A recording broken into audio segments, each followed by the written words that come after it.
দীর্ঘ ৩৫ বছর পর অনুষ্ঠিত হলো রাজশাহী বিশ্ববিদ্যালয় কেন্দ্রীয় ছাত্র সংসদ ও হল সংসদ নির্বাচন।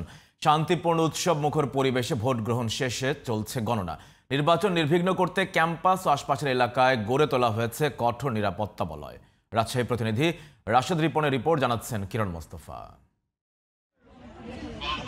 রাজশাহী বিশ্ববিদ্যালয়ের ৯টি হলের ১৭টি কেন্দ্রে সকাল ৯টা থেকে শুরু হওয়া ভোট গ্রহণ চলবে বিকেল ৪টা পর্যন্ত। বৃহস্পতিবার সকাল থেকে এই ভোট কেন্দ্রে আসেন শিক্ষার্থীরা। নির্বিঘ্নে ভোট দিতে পেরে সন্তুষ্ট তারা। খুবই ভালো লাগছে ভোট দিতে।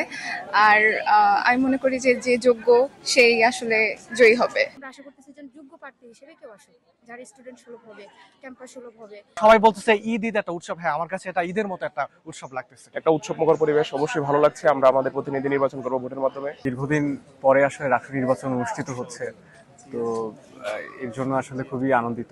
নির্বাচন সুষ্ঠু করতে ক্যাম্পাস জুড়ে গড়ে তোলা হয়েছে নিরাপত্তা বলয়। আমরা চাই একটা অবাধ, সুষ্ঠু, নিরপেক্ষ নির্বাচন হোক এবং ছাত্রছাত্রীরা যাতে শান্তিপূর্ণভাবে তাদের ভোটাধিকার প্রয়োগ করতে পারে, এই কারণে আমরা সচেষ্ট আছি। বিশৃঙ্খলা সৃষ্টির চেষ্টা হলে কঠোর ব্যবস্থা নেওয়ার হুঁশিয়ারি দিয়েছেন প্রধান নির্বাচন কমিশনার। প্রচুর আইন শৃঙ্খলা বাহিনীর ক্যাম্পাসের বিভিন্ন জায়গায় অবস্থান করছে। কোনো নির্দিষ্ট জায়গায় এরকম কেউ জড়ো হচ্ছে জানলে আমরা সাথে সাথে সেখানে অ্যাড্রেস করব নিঃসন্দেহে। সবাইকে নির্বাচনী আচরণ মেনে চলার আহ্বান জানিয়েছেন বিশ্ববিদ্যালয়ের উপাচার্য।